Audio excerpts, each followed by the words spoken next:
కార్యకలాపాలకి ఇవన్నీ ఆటంకం కాబట్టి మన సముద్రంలో ఉన్న ఒక గాలి ఎగిరినా మొమ్మ ఎగిరినా కానీ నదీన సాయం ఏంటంటే మన సంస్కృతి దేవుడా వడ్డీ సల్లా చేస్తారు. అలాగే కార్యకలాపాల్లో కానీ ఒక పెళ్లి కానీ ఒక అమ్మోడు కానీ ఏదైనా చేసేటప్పుడు వాన రాకుండా ఈ గాలి ఏదో గాలి కొంచెం చల్ల కార్యక్రమం అవుతుందని చెప్పేసి ఒక ఆచారం అది లేదు. ఇక్కడికి వచ్చింది ఆలోచన ఏంటంటే కంబాలు కొట్టాయి.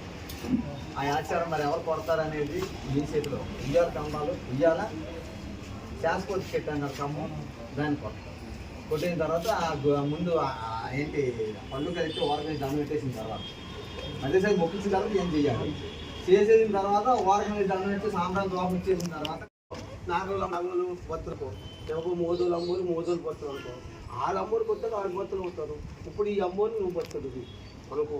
ఈ అమ్మూరు నీ బతులు అయితే నువ్వు లేంటాయానికి అప్పుడు ఈ బరువు భారం ఎవరికో బయటకు పోవాలి కానీ మా ఇంటి వరకు ఎందుకు అని ఏమన్నా మనుషులు పోతాయి.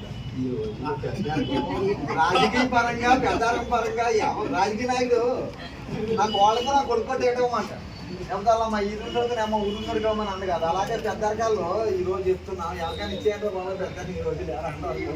కానీ తర్వాత ఏం చెప్తుందంటే టెక్నాలజీ మారిన తర్వాత ఇటువంటి ఆచారాలను సిద్ధాంతంగా మనం పాటించగలం ఇవన్నీ ఆలోచన. కానీ ఇప్పుడు ఏం చేసామనేది మన తర్వాత తరం కూడా ఒకసారి ఆలోచించి గమనిస్తే వాళ్ళు కూడా ఈ కార్యక్రమాల్లో ముందుకి కొంత కొనసాగితే ఆలోచన కలుగుతాయి.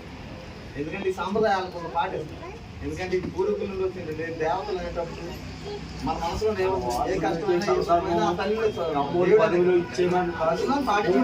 చదువులో మనకు సంపాదించింది ఎవరికి కావాలా అలాంటి మధ్య వాడు పెట్టించి మాయ గారు అడగండి. ఫస్ట్ మనకి మానవరం కార్యక్రమం అమ్మవారి జ్యోతి పళ్ళు మన కులాచారాల ప్రకారం ఆ మూడు అనుకో మాట్లాడగండి అడగండి ఉన్నారా లేదా కానీ మమ్మల్ని